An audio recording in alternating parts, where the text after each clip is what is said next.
Olá, sejam bem-vindos. Mais um Nada Sabemos, um papo aqui sem pauta com inteligência artificial. Eu e o Jean aqui hoje recebemos essa querida lá de Nova York. Você está em Nova York, né? Hoje estou na Flórida. Ah, está na Flórida. Ela está Maravilha. no calor da Flórida, então. Ileixa, super prazer te receber aqui para bater esse papo. A Ileixa eu conheci em 2021, que também ela concedeu uma entrevista para o CoachCast falando sobre a trajetória dela, sobre a atuação. E muito prazer estar aqui com a gente hoje no Papo Sem Pauta. Olá, estou super feliz de estar aqui de volta em conversa com você, com o Jean pela primeira vez. Estou animada para a nossa conversa hoje. E amo a ideia de que nada sabemos. Isso eu acho que também é um ponto de partida de muito poder. É verdade. E eu gosto dessa noção que ele está trazendo de poder, né? Porque o poder tem duas facetas, né? O poder de autoridade, né? Mas tem o poder do empoderar, né? E você estava comentando agora há pouco, né? O quanto de oportunidades estão disponíveis neste momento e na velocidade das coisas, e que provavelmente a relação entre o tempo de pensar e o tempo de agir meio que se funde, né? Nesse universo que tá presente ao nosso lado. E que as pessoas que estão com medo acabam se excluindo de uma série de oportunidades. E quem olha nesse olhar de, rapaz, mas não é que eu não sei mesmo, e tudo bem, né? Traz um outro olhar. Então, você estava começando a trazer isso um pouquinho nos nossos bastidores, eu fiquei encantado com essa sua ideia, e gostaria muito de ouvir mais sobre isso, né? Como é que você está percebendo esse campo de oportunidades?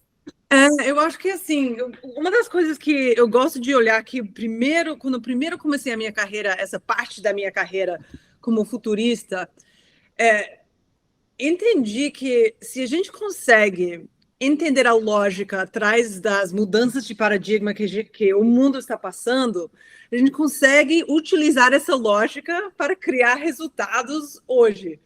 E um dos caminhos que a gente está andando como planeta é saindo de um mundo de escassez e indo para um mundo de abundância. E isso tanto por exemplo, a gente está saindo de um mundo de centralização de oportunidades para os poucos e indo para um mundo de democratização de oportunidades para cada um que tem acesso à internet. Já o mundo em si está se abrindo com mais oportunidades do que nunca. É uma oportunidade tanto no campo de estudar, né? Desde que tenha esse Wi-Fi, como você falou, e hoje praticamente todo mundo pode não ter carro, mas tem um celular que acessa o Wi-Fi, nem que seja na comunidade ou em algum lugar. Então, ela tem esse acesso ao aprendizado, mas também tem acesso, eu vejo os jovens, né, a criar coisas, né? E de uma complexidade, de um sistêmico que supera a minha capacidade de entendimento muitas vezes. E isso, sabe, e as oportunidades que traz, a gente já não precisava tanto de uma formação mais formal. E agora, graças à tecnologia, os avanços de inteligência artificial, menos ainda. Então, isso dá mais acesso para mais pessoas. Se tomam o tempo para entender um pouquinho as ferramentas, já se consegue decolar. Sérgio, eu vou fazer uma última pergunta aqui para por passar aqui favor. Escritor. Assim, se você fosse olhar para alguém que está olhando para esse universo e descobrir quais são as variáveis que ela precisa ter ou as ferramentas mínimas para poder explorar esse universo do seu ponto de vista? Bom, eu acho que primeiro a gente chega na coisa de mindset, do jeito de pensar ou enxergar o mundo. Isso é fundamental. E uma das grandes mudanças que no passado, né, a gente tinha um expert, né, que sabia aquele chato sabe tudo, que sabia de tudo, que ninguém questionava. Mas hoje em dia, mesmo se você é a pessoa com mais conhecimento, com mais experiência de qualquer ramo que seja, você ainda precisa ter um ponto de vista de aluno, porque o mundo em si está se mudando. Então, essa curiosidade e de estar ok com a ideia de que você nunca vai saber tudo, por isso que eu amo tanto o título do podcast, que Nada Sabemos. Isso, assim, também é poder, ou empoderamento. Primeira coisa. Segunda coisa, que eu também é ok se você sente medo. É ok. Porque é muita mudança. E uma vez com essas duas coisas juntas, daí você consegue partir para as coisas um pouco mais técnicas, ChatGPT e tal, e as outras ferramentas que existem. Grato. Sérgio, contigo. Agora, enquanto vocês falaram nessa introdução que foi maravilhosa, eu estava pensando que o mundo está melhorando passo a passo. Não é o que a gente consegue ver quando liga a televisão. Mas tem um escritor que infelizmente faleceu em 2017, que é o Hans Rosling, que ele escreveu esse livro maravilhoso, Factfulness. E ele traz aqui toda a evolução que o mundo está passando, e ele tem algumas questões de entender o mundo. Ele dividiu em 4, não sei se foi ele que fez essa divisão, mas o mundo é dividido em 4 níveis, e até 2040, a maioria que hoje, né, em 2017 estava no nível 1, vai estar no nível 2 já, que é o nível 2 para ele, é o nível de o cara já ter comida e ter moradia. Só que um dos itens que ele fala é tirar a lupa das coisas ruins. Quando a gente coloca uma lupa hoje, por exemplo, hoje é dia 5 de março de 2024. Estamos vivendo 2 guerras. Se a gente colocar a lupa nas guerras em alguns países, a gente realmente vai ver, não, a humanidade está decaindo. Porém, é o contrário, nós estamos vivendo mais, nós estamos comendo mais, comendo melhor. Como a gente pode usar todas essas informações hoje, Ileisha, num sentido de melhorar o mundo de fato? Eu acho assim, nas grandes mudanças que a gente está passando, a gente sempre tem uma escolha. Mesmo que a gente se sente sem poder, ou não tem título, ou acha que não tem rede de contatos, a escolha em cada momento, e a gente já falou sobre isso, Sérgio, né? É de você ser ou cativo de suas circunstâncias ou capitão do seu destino. E cada um tem uma pergunta que dirige, né? Que faz com que a gente tenha uma direção ou não. O cativo faz a pergunta: por que isso está acontecendo comigo? Por que está tão difícil? Porque isso, então, tira aquele poder, aquela agência própria que a gente tem. Mas se a gente é capitão, a gente diz, beleza, dado que estamos aqui, mesmo que eu não goste, o que eu quero criar? E isso, pelo menos, muda o foco para que a gente consiga, a partir desse momento, começar a criar alguma coisa. Isso é primeiro. E segundo, eu acho que é super importante falar sobre isso. Nesse mundo de inteligência artificial e criando o que vai ser o novo mundo, cada pessoa é participante em criar esse novo mundo, se utiliza ou se não utiliza inteligência artificial. Porque com sua presença ou sua ausência, você está treinando os modelos que estão formando esse novo mundo. Por isso, por exemplo, a gente tem que ter certeza que a gente tem pessoas de grupos mais minoritários fazendo a programação, aprendendo ciências de computação e etc., para que o mundo em si consiga, de fato, alavancar a tecnologia e fazer com que o mundo seja novo e bom para todos. Muito bom. Fiquei com uma pergunta na cabeça. Eu lembro de ter lido, um pouco antes da pandemia, um livro chamado Deep Work, né? E ele trazia assim, que o futuro do trabalho estaria muito focado no sucesso, né, financeiro do trabalho, e não no sucesso humano, que é a nossa preocupação, mas que tinha 3 vertentes. Uma era ter dinheiro para investir em IAs, né? Ser o cara criador do IA, ou o cara que fosse capaz de processar uma alta quantidade de informações através da inteligência artificial. Como é que isso navega depois de 5 anos, pandemia no meio e esse boom? Você acha que ainda é esse o caminho? Porque quando a gente olha para esses jovens fazer programação, é programação ou é prompt engineering? Assim, a vida metade, né? Assim que se fala em português, a vida metade de... Meia vida? A meia vida. Meia vida, beleza. Então, a meia vida do conhecimento agora, acabou de sair um artigo no Harvard Business Review que diz que, de modo geral, a meia vida são 5 anos de qualquer conhecimento. E para ciências de computação são 2 anos e meio, hoje. Então, praticamente, se está aprendendo alguma coisa, já está obsoleto. Então, obsoleto. Isso pode gerar uma certa frustração, Porque, pô, estou aprendendo tudo isso e tal, estou investindo todo esse tempo e já. Mas eu acho que, assim, o que a gente, como ser humano, é importante de mudar o foco daquilo que a gente está aprendendo. Então, ciência de computação não tanto pelo programa, mas mais pela lógica e de entender como que a lógica funciona para poder aplicar a lógica para fazer a inteligência artificial funcionar. Eu acho que o foco do entendimento ou do conhecimento começa a mudar. Faz todo sentido isso, né? Faz todo sentido estar olhando para o que tem por trás, porque a lógica é a lógica, né? Ela vai depender, né, do tipo de ferramenta que vai ser usada. E isso me traz a uma percepção de que, quando a gente trabalha no campo organizacional, né, tanto o Sérgio quanto eu também, né, com desenvolvimento de liderança, e o que eu percebo é que, para uma grande parte das pessoas, a lógica não é uma ferramenta tão presente assim, né? Quando eu pego, ontem eu estava conversando com pessoas sobre atendimento ao cliente, sobre call center, essas coisas todas, né? E você vê que a pessoa tem todos os dados ali na frente, tem uma tela com todos os dados, mas não consegue fazer uma avaliação. Puxa, quantos por cento dessas pessoas estão atendendo em menos de 5 minutos? Quantos por cento ela tal? E qual é a relação entre uma coisa e outra? Esse depara, eles olham um monte de vídeo e falam, eu não sei o que fazer com isso. Não tem uma investigação, né? Como se, me parece que uma das grandes preocupações para quem estiver olhando para esse novo universo é reensinar as pessoas a pensarem por si. Porque eu acho que a gente foi meio treinado para assistir televisão e não pensar, em vez de ler um livro e refletir.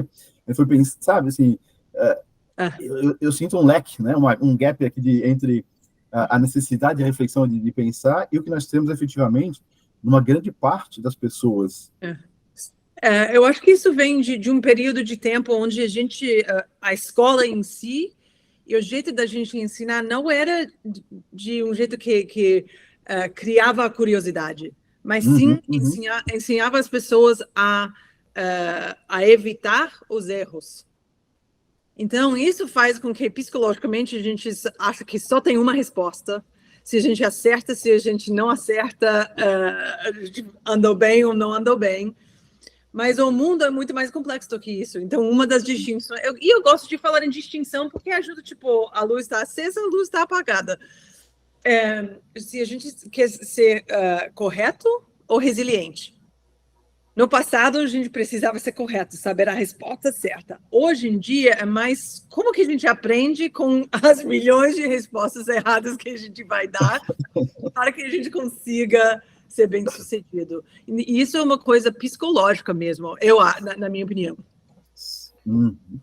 E nesse aspecto que vocês estão falando, a academia, na verdade, ela se distanciou um pouco da realidade, porque ela não está fazendo as perguntas certas para os alunos e não está fazendo os alunos pensarem de forma coerente na resolução de problemas, que o Fórum Econômico Mundial já está trazendo, na verdade, nos últimos 10 anos, eu acho, um dos pontos lá que todos os profissionais entendem como nevrálgico é resolução de problemas complexos. E quando as pessoas não conseguem pensar e não conseguem fazer perguntas, não adianta querer resolver problema complexo. Exatamente. E daí também, falando de IA, sabendo fazer perguntas da forma certa, ou de uma forma que o programa consegue te entender, é outra habilidade para ser desenvolvida, né? Eu estava relembrando aqui do Sugata Mitra, que acho que foi em 2013, fez aquele buraco na parede da academia dele, colocou o computador lá de fora, né, onde tinha uma comunidade, e foi para o outro lado, e o pessoal falou assim, o que é isso? Eu falei, não tenho a menor ideia. Vai mexendo. E as pessoas foram aprendendo, e aí falou assim, teve um incremento de conhecimento das crianças, dos jovens, da comunidade, só porque tem um computador com Wi-Fi. Aí o pessoal falou assim, mas isso aí é lógico, né? Um aluno seu foi lá e resolveu. Aí ele pegou um carro, andou 500 quilômetros na Índia, né? Chegou a um lugar com uma bateria solar, um lugar que não tinha nada, colocou um negócio na praça, né? Com a bateria solar, um mouse, o sistema operacional em inglês, e foi embora. E aí tinha um menininho assim, o que é isso? Eu falei, não sei, mas tudo bem, tanto faz, eu indo embora. Ele foi embora e voltou 3 meses depois. E aí, 3 meses depois, ele chegou lá e o pessoal estava mexendo, né, com o computador, E aí ele falou assim, o que vocês aprenderam? Ele congelou. Ele congelou. Ó, congelei? Mas Voltei? já está descongelando. Tá ótimo. Obrigado. Tá tudo bem. E aí, eu congelei ele também, né, lá no meio da Índia. E aí, quando ele voltou, eu falei, não aprendemos nada. Não, puxa, que triste, não sei o quê. Ele estava indo embora e tinha uma menina de 9 anos falando sobre o DNA para uma criança de 6, com um material só em inglês. Então, aí ele chegou à conclusão que tudo que a criança precisa é de uma internet, um acesso, né, que permita, e o de uma avó. Que tipo, nossa, que incrível, fale mais a respeito disso. Né? E é tudo que a gente precisa. É impressionante, né? E as pessoas, principalmente pessoas jovens que não tinham esse treinamento de só existe uma resposta certa. Eu tô lendo um livro agora em inglês chamado Range, né? Que é sobre a distinção, a diferença entre pessoas que têm uma expertise específica sobre um assunto específico dentro de um ramo e outras pessoas que sua experiência abrange um pouco mais vários aspectos de conhecimento. E como que os dois são importantes, mas como num mundo mais complexo, pessoas que conseguem sair daquela caixinha ou daquele ramozinho que sempre conheciam, vão sair melhor, vão conseguir contribuir melhor para os problemas mais sofisticados, justo por essa curiosidade de tema. Leixa, e desde o momento que você resolveu entrar nessa profissão, que é uma profissão, né? Futurista é uma profissão, não é? Tipo... Como você sentiu as mudanças? Porque tem quantos anos que você está trabalhando assim? Eu mudei o foco da minha carreira no final de 2016.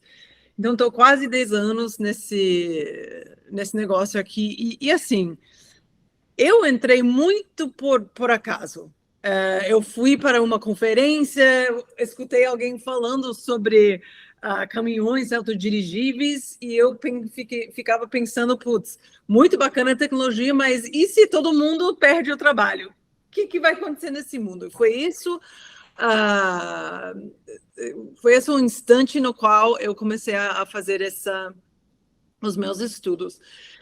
E assim, então, o meu ponto de vista e perspectiva é muito mais estratégica e é um pouco diferente do que seria chamado um futurista, talvez, do passado, que é mais de prever, que é mais de analisar dados e fazer uma pergunta que eu chamo de ancorada no passado. Que o que a gente consegue fazer logicamente com aquilo que a gente já fez e já sabe. Tem outro campo de futurista que nem eu, que vai até bem na beira das grandes disrupções, das grandes mudanças e traz o futuro para o presente. Os dois são importantes porque ajuda a gente a entender o mundo de vários aspectos. É tipo um caleidoscópio, né? Uhum. Mas o que eu tenho visto é que esse segundo tipo tem mais aceitação hoje em dia da velha guarda, mas é uma coisa que ainda está mudando. E eu chamo futurista como gerente. Pode significar 500 milhões de coisas diferentes para cada um que está exercendo a profissão. Não tem um que é mais ou menos válido do que o outro. E eu acho que, principalmente frente aos grandes desafios e dificuldades que o planeta tem, oportunidades, a gente precisa de vários pontos de vista, olhando para a mesma coisa. Então, você está fazendo assim, que tem uma mudança na própria profissão, né, em si. Né? E como é que é pensar em estratégia de algo que não existe? Sabe, assim, uma das perguntas, falando na qualidade de perguntas, né? E por isso que eu gosto tanto dessa ideia de entender a lógica de mudança de paradigma. Porque se a gente consegue entrar na raiz de alguma coisa e entender o mecanismo, daí a gente pode fazer perguntas interessantes de como que a gente consegue resolver problemas dentro de um contexto que tem essas características. Então, se a gente pensa na primeira e segunda revolução industrial, né? Se lembra, mecânica, eletricidade e tal, para o momento, a mudança, a velocidade da mudança era rápida, mas comparado com hoje, era muito, eu digo, incremental. Né? Chegaram os computadores, a gente entra no mundo digital, isso, a velocidade aumenta para um exponencial.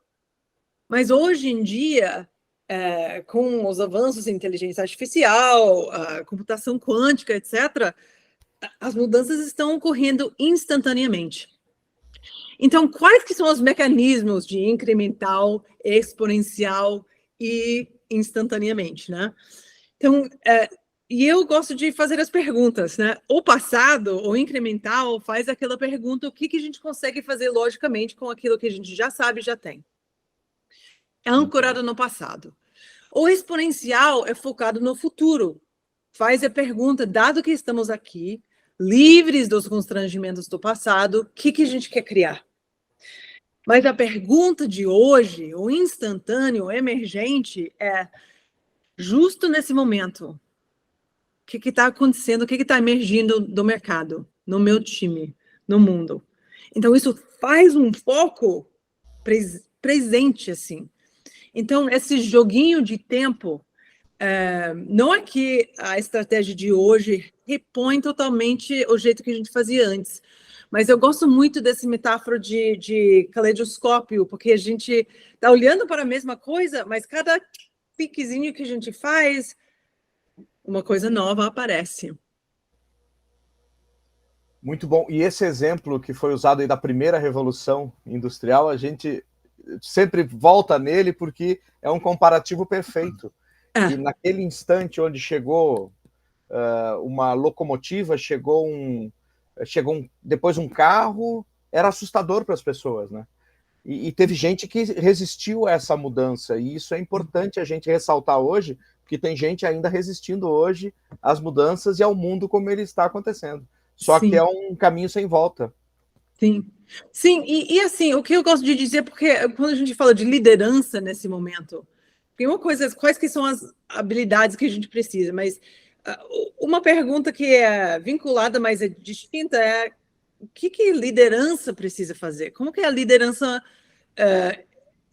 evolui? Porque no passado, no mundo de linha de produção, essa lógica não funciona numa paisagem de inteligência artificial. Então, tudo que a gente aprende, inclusive nas escolas, nas melhores escolas do mundo de administração, a grande maioria dos conceitos nasceram na época de comando e controle. De comando e controle e marinha de produção. Né? A gente está trabalhando esses dias com a geração Z, né? Que a geração Z já é, assim, hoje nós temos 4 gerações trabalhando juntos. O ano que vem vão ter 5, né? Sim, então, nunca aconteceu na nossa espécie antes uma coisa dessa. Mas olhando para isso e ouvindo você, né?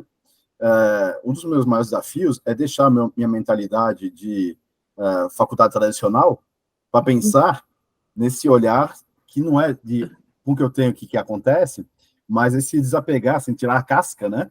Tirar esse peso, essa mochila pesada, e falar assim, tá, sabendo que está acontecendo isso agora, como é que caminha? E eu percebo que a sua fala está muito alinhada com o que hoje está sendo reprimido nessa geração Z, né? De ter uma velocidade, de ter um punch nesse negócio de fazer as coisas acontecerem, e que está sendo chamado de superficialidade porque não olha para um futuro com uma constância que uma empresa tradicional precisaria para poder dar lucro para um acionista. Eu nem sei se esse é o modelo que ainda serve. Né? Pois justamente isso, você acertou, acho que super bem. Assim, que a empresa pensava que funcionava.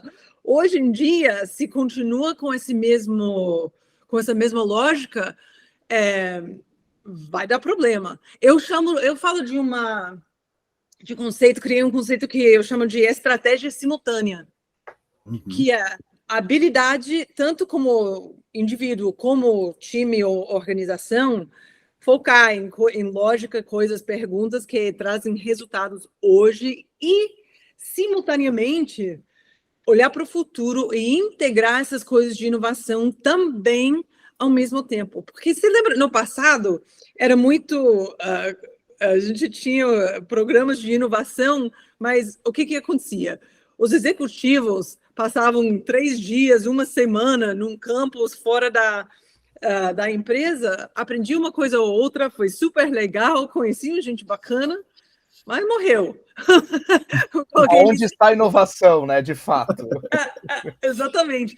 E hoje você precisa fazer as duas coisas, produzir resultado operacional no mercado e tal hoje, e olhar para as mudanças ao mesmo tempo, porque o mundo está mudando de forma rápida. Então, por exemplo, eu gosto hoje em dia, de recomendar para os meus clientes que a gente pensa em planejamento estratégico em estações.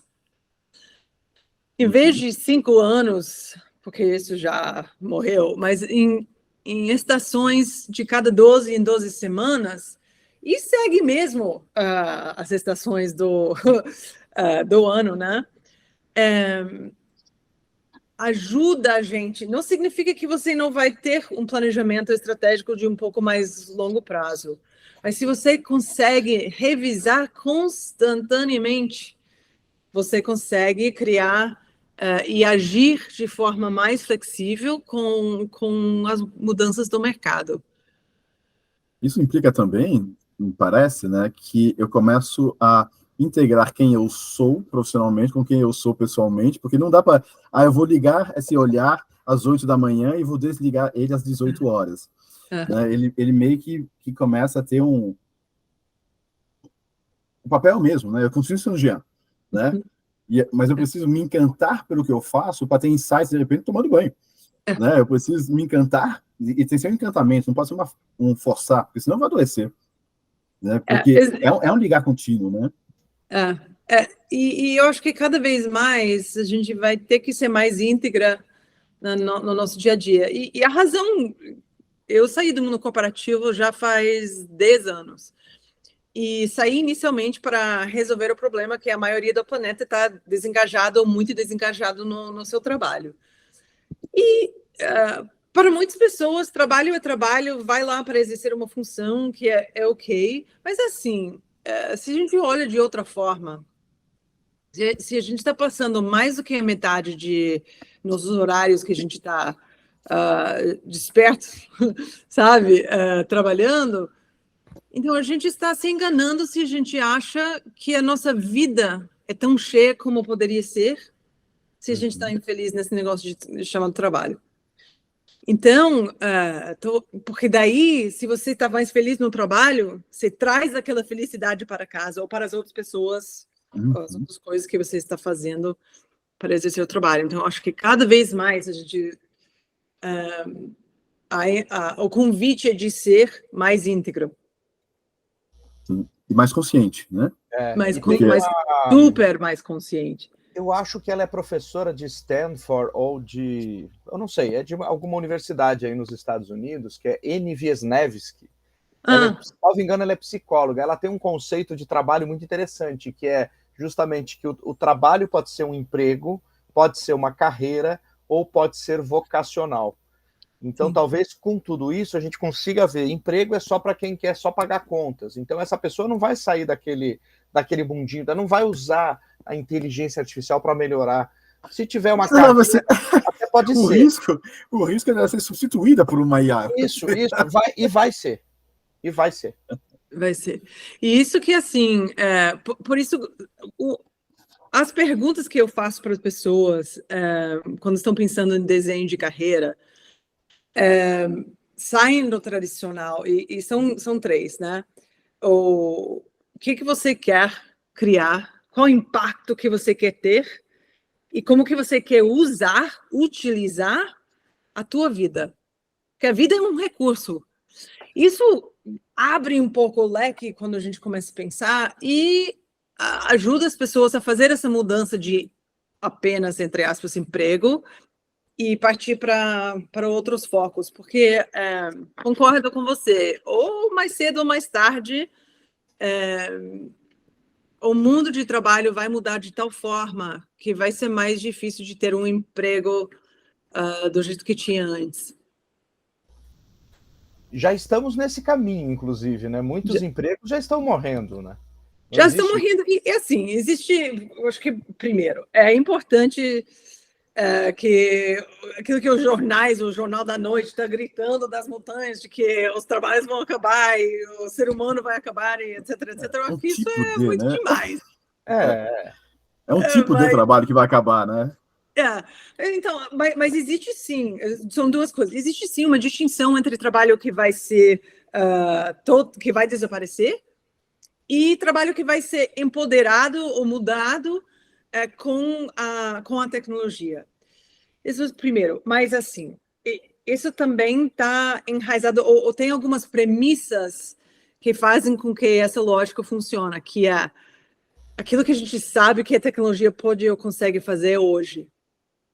Eu acho que tem uma certa preciosidade do ser humano que acho que em 5 anos, 10 anos, ainda somos nós que são os que sabem, mas eu não sei se isso necessariamente é verdade. Então, é mais uma vez um convite para sentar com medo, porque quando eu entro numa sala, mesmo que eu seja super empolgada sobre tantas mudanças, a maioria das pessoas, o que escutam? Ameaça, invalidação, insegurança. Fear of being obsolete. Exatamente. Então, assim, é ok sentir o medo. E daí? Já que sabemos, conseguimos ver uma grande parte das mudanças, pelo menos que estão no horizonte agora.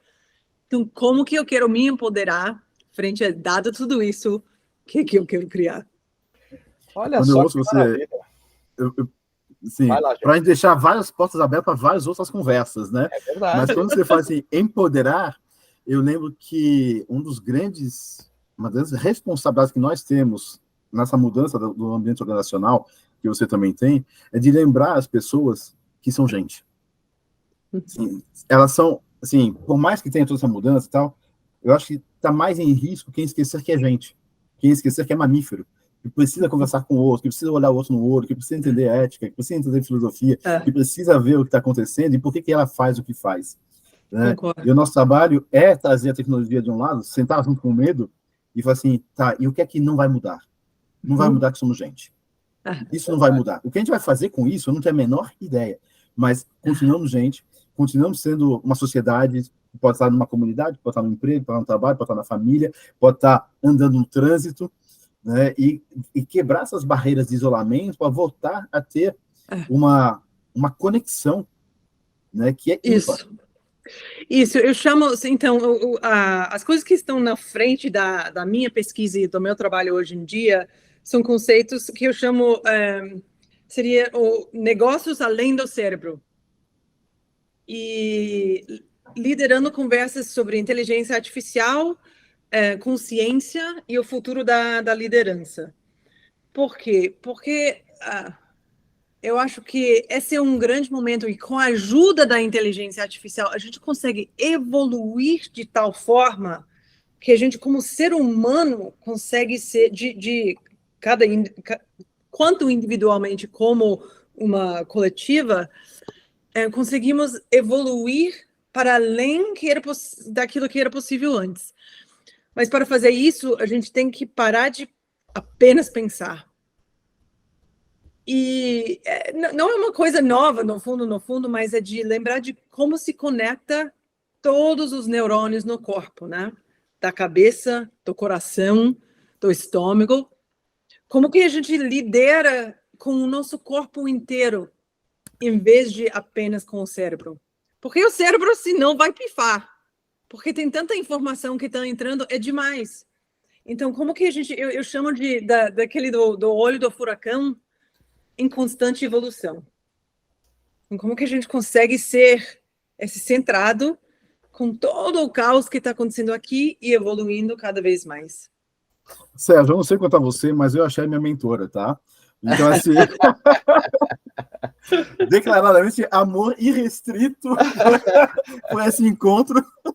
A pergunta que grita na minha cabeça é como é que a gente se conecta, né, com esse estudo de ponta, com você, com o que está sendo construído, né, como é que a gente mantém esse contato, como é que as pessoas que nos ouvem, se encantarem, né, como é que continua essa conversa, né, Sérgio?